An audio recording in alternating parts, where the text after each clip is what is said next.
ब्रह्मचर्य, गृहस्थ और वानप्रस्थ, इन तीनों को जनेऊ धारण करना चाहिए। नमस्कार, मैं हूँ आचार्य कुलदीप पांडे और आप हमारे साथ जुड़े हुए हैं और हमारे पास जो जानकारी प्राप्त होती है हम आपके साथ शेयर करते हैं ताकि सनातन धर्म का ऐसे प्रचार प्रसार चलता रहे। तो तीनों लोगों को, ब्रह्मचर्य, गृहस्थ और वानप्रस्थ, तीनों लोगों को जनेऊ पहनना चाहिए, जनेऊ धारण करना चाहिए।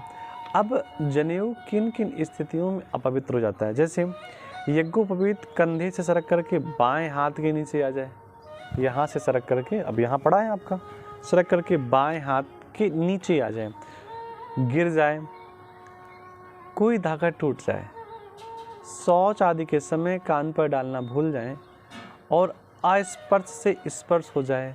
अब अस्पर्श क्या है, जैसे किसी के प्राण निकल गए, अब वहाँ आप गए हैं तो आपने स्पर्श किया, तब व्यक्ति को नया यज्ञोपवीत धारण करना चाहिए। गृहस्थ और वानप्रस्थ आश्रम वालों को 2 यज्ञोपवीत धारण करने चाहिए। ब्रह्मचारी 1 यज्ञोपवीत धारण करता है। चादर और गमछे के लिए 1 यज्ञोपवीत और धारण करता है। और किसी कारण से अगर आपने 4 महीने तक लगातार अपना जनेऊ नहीं बदला है तो 4 महीने बीतने पर व्यक्ति को नया जनेऊ पहनना चाहिए।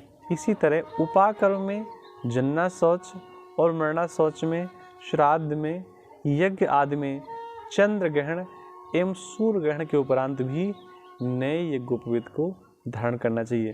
यज्ञोपवीत कम से कम कमर तक रहे, ऐसा यज्ञोपवीत होना चाहिए। जैसे पत्थर ही भगवान नहीं होता, प्रत्युत मंत्रों से भगवान को उसमें प्रतिष्ठित किया जाता है। पत्थर भगवान नहीं होता, मंत्रों के माध्यम से भगवान को उसमें प्रतिष्ठित किया जाता है।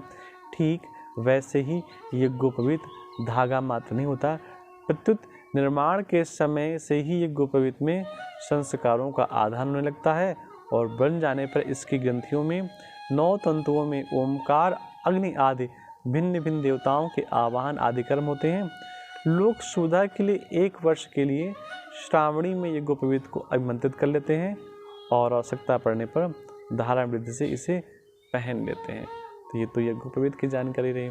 आप सबको राधे कृष्णा, नमस्कार। चैनल को जरूर सब्सक्राइब करें, शेयर करें, लोगों तक वीडियो को पहुंचाएं।